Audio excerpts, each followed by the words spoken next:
Pour ne rien manquer, abonnez-vous maintenant. Le Grand Matin Sud Radio, 7h-9h, Patrick Roger.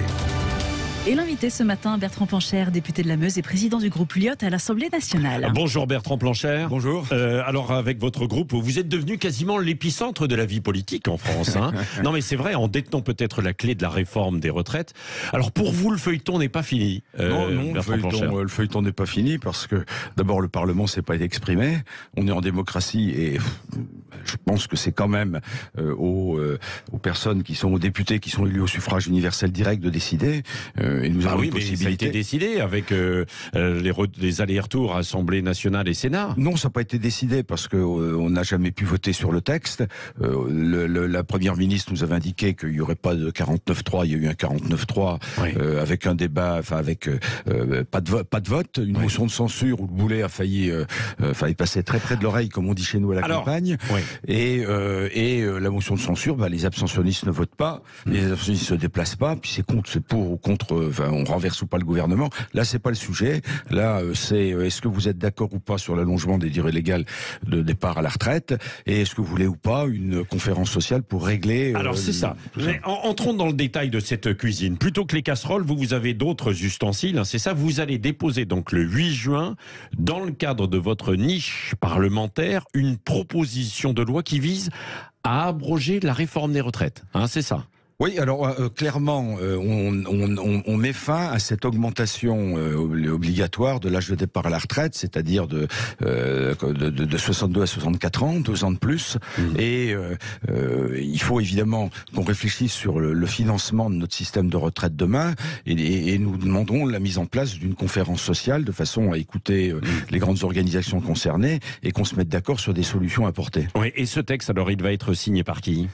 Ce texte, il est déposé par le groupe Lyot, Liberté Indépendante Outre-mer et Territoire, que j'ai le plaisir de présider. Et ce texte, pour qu'il passe, il faut qu'il soit voté par une majorité de députés. Oui, mais est-ce qu'il est co-signé déjà avant par d'autres groupes ? Oui, alors il est co-signé par j'ai vu que des parlementaires avaient co-signé ce texte de loi. Tout le monde peut co-signer ce texte de loi. Je crois qu'on a à peu près pour le moment 200 co-signataires. Oui, bon, mais rien ne l'empêche pour l'instant d'être présenté là le 8 juin. Alors. Non, sauf s'il y a de l'obstruction. Vous savez, alors chat échaudé craint l'eau froide. C'est-à-dire Bertrand Pancher. Je vois bien que le gouvernement et la majorité relative n'auraient pas vraiment intérêt à faire en sorte qu'on vote, parce que vraisemblablement nous allons l'emporter. Et il peut y avoir ce qu'on appelle de l'obstruction, c'est-à-dire des tas d'amendements, c'est-à-dire d'une demande de renvoi de texte.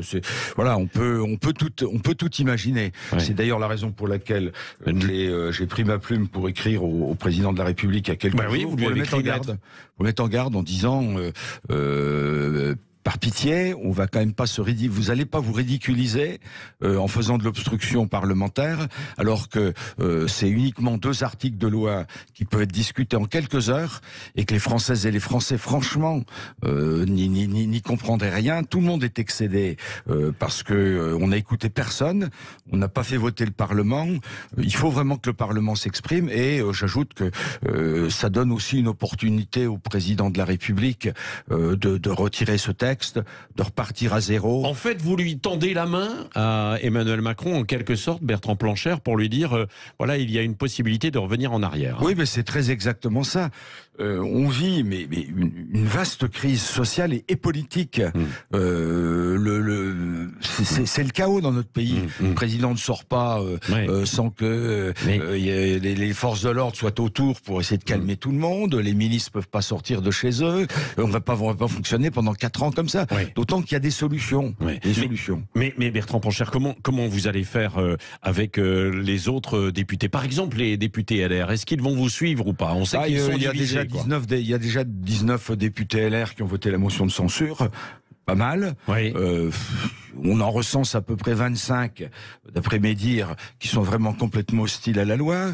Il y a des parlementaires qui vont s'abstenir. Peut-être va-t-il y avoir aussi des parlementaires dans la majorité relative qui vont s'abstenir, parce que quand je discute avec mes collègues députés privés, ils sont pas fiers de la façon dont on a avancé sur ce sujet. On aurait pu trouver des solutions en termes de financement, des solutions beaucoup moins brutales, ce que me disait Laurent Berger hier. On aurait pu tester l'accélération de la réforme Touraine. Touraine aurait pu trouver des moyens complémentaires. C'est abrupt, c'est incompréhensible. Moi, j'avais un repas de famille dimanche. Oui. J'ai une de mes belles-sœurs qui me dit, tu comprends Bertrand, je travaille dans une administration, je dois partir en retraite en septembre. On me dit que je ne sais plus quand je vais partir en retraite. Ah bah oui, ça concerne des millions de personnes là, actuellement. C'est pas rien. C'est pas rien, quoi. C'est pas rien. Je faisais mes courses chez Auchan. La caissière me dit, écoutez, les carrières hachées comme les miennes, on est tous certains de partir à 67 ans et tout ça, mais c'est d'une injustice dingue. Alors je comprends que des gens comme moi, comme vous, d'autres sont en capacité, et puis on demande à travailler plus longtemps, mais des gens qui sont exposés à travers des métiers, des métiers à risque, c'est injuste. Mais est-ce que dans votre proposition, il y aura justement la possibilité de revoir les choses, quoi, avec... Mais oui. Mais une conférence sociale. Il faut que les acteurs sociaux, entreprises, représentants d'entreprises, organisations syndicales, puissent se mettre d'accord sur des pistes. Avec un texte qui serait plus équilibré, c'est ça, Bertrand Pancher ? On pose la question du déficit de 14 à 15 milliards d'euros à partir de 2030. Comment finançons-nous tout ça ? On peut accélérer la réforme Touraine, c'est-à-dire cotiser, disposer de 43 années de cotisation plus rapidement. Ça fait rentrer de l'argent dans les caisses. On peut trouver d'autres types de financement. On a déposé, dans le cadre de nos niches parlementaires, notre deuxième proposition de loi, c'est taxer les transactions financières. Parce que la spéculation pour la spéculation, c'est le bon sens pour l'humanité, pour la France. On s'enrichit, c'est les mêmes qui s'enrichissent. On peut davantage taxer les transactions financières. Ça rapporterait 5 milliards d'euros. C'est une piste, c'est pas la seule. Il faut qu'on en discute tranquillement ensemble. Et moi, je suis absolument certain que si on en discutait ensemble, on trouverait des solutions. Et dans les coulisses, qu'est-ce qu'on vous dit ? Parce que comme vous êtes devenu l'épicentre de la vie politique, j'imagine que vous êtes un peu courtisé, dragué par les uns et les autres, quoi, non ? Même pas. Non, même pas. Ah bon ? Non, je peux dire même pas. Je ne cacherai pas qu'on nous regarde un petit peu différemment. Oui. Ce groupe parlementaire fait d'indépendants, ça représente rien. L'indépendance, c'est la force la plus importante. Et on nous regarde, nous dit tiens, qu'est-ce qui se passe chez ce groupe parlementaire ? Comment vous réussissez à faire tout ça ? On fait tout ça parce qu'on écoute les gens et puis on est humble, puis on n'a qu'un seul objectif, c'est de faire réussir notre pays. Bon, un dernier mot parce que c'est quand même assez technique, mais ça a la possibilité d'aboutir. Donc il faut que ça aboutisse à l'Assemblée nationale, mais également au Sénat. Oui, mais d'abord, c'est compliqué, le chemin est long. Oui, mais si mes souvenirs sont bons, le pouvoir c'est le peuple par ses représentants, les représentants du peuple c'est les députés, les représentants des maires c'est les sénateurs. D'abord, et deux, je redis, le Parlement, en plus l'Assemblée nationale a toujours le dernier mot. Alors c'est vrai que dans le cadre de niches parlementaires, il faut faire des allers-retours, mais ça sera un séisme politique. Comment le président Macron, face à cette impopularité, cette impossibilité pour lui de sortir normalement, le Parlement se prononce majoritairement sur un nouveau dispositif législatif, et il n'en tiendrait pas compte. Mais dans quel pays on est ? Pas une dictature, mais une démocratie. Bertrand Pancher, vous parlez également avec les syndicats. Vous avez évoqué tout à l'heure Laurent Berger. Vous allez les rencontrer de nouveau ? Oui, je rencontre Sophie Binet aujourd'hui. Enfin, nous rencontrons, avec les parlementaires de mon groupe, Sophie Binet aujourd'hui. Nous allons rencontrer les organisations patronales. Nous allons discuter de dialogue social. Est-ce que dans ce pays, on peut faire confiance aux représentants des salariés et des entreprises pour se mettre d'accord sur des grands objectifs ? Il y a aussi la question du pouvoir d'achat. Il y a également la question de comment soutenir un peu plus nos PME, nos PMI, parce que nous, notre rêve de développement, il est humain, il est social évidemment, mais il est aussi économique parce que ça peut pas fonctionner. Et puis, je dirais aussi prioritairement environnemental. Bon, donc en conclusion, Bertrand Pancher, vous êtes quand même optimiste. Oui, je suis très moi, je suis toujours de nature très optimiste, mais évidemment. Non, mais pour vous, la victoire est possible.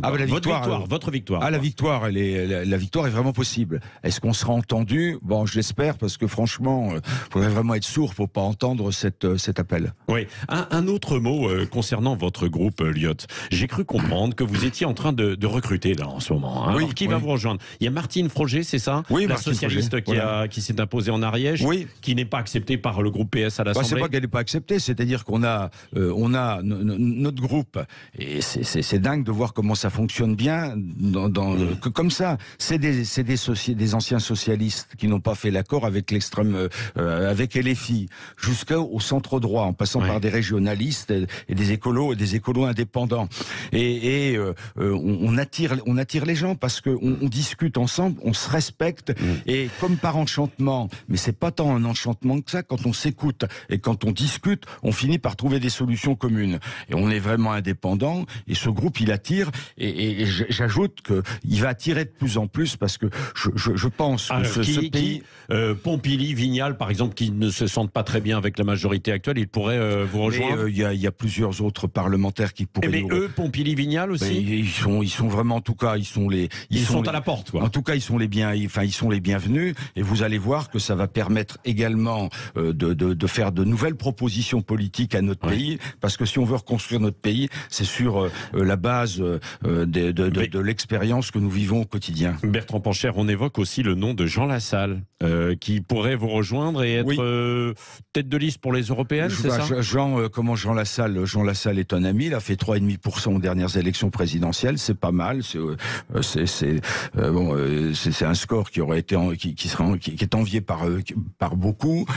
Nous réfléchissons sur la constitution d'une liste aux élections européennes, parce qu'on a besoin d'une Europe forte, mais d'une Europe qui nous protège, et une Europe près des territoires, et Jean Lassalle pourrait effectivement faire partie de cette liste. Oui. Deux mots encore sur l'actualité, Bertrand Pancher. Est-ce qu'il faut une nouvelle loi anti-casseurs? Gérald Darmanin en parle. Et puis, est-ce qu'il faut interdire les manifestations aussi, par exemple, de l'ultra-droite? Oui, enfin, on peut essayer d'interdire aux gens d'être cinglés. Il faudrait peut-être un peu rouvrir certains hôpitaux psychiatriques. Je ne parle pas beaucoup du sujet de la psychiatrie dans notre pays, ni d'ailleurs du fonctionnement scandaleux des prisons. On n'est pas, nous, des fins fous de la législation. Sur la législation, il faut d'abord, je voudrais rendre hommage aux forces de l'ordre. Le métier est extrêmement compliqué. Quand on chope des extrémistes, des casseurs, qui soient de l'extrême gauche ou de l'extrême droite, il faut les mettre en prison. Il y a les moyens de le faire. Interdire les manifestations avant ou pas? On peut interdire les manifestations, mais il faut aussi que les manifestations, ça c'est un autre sujet. Il y a un droit de manifestation. Il y a un droit de manifestation. Non, mais les manifestations, dans notre quand on pays. est masqué, quand on est etc. Si c'est conforme, évidemment à la loi, il faut le faire.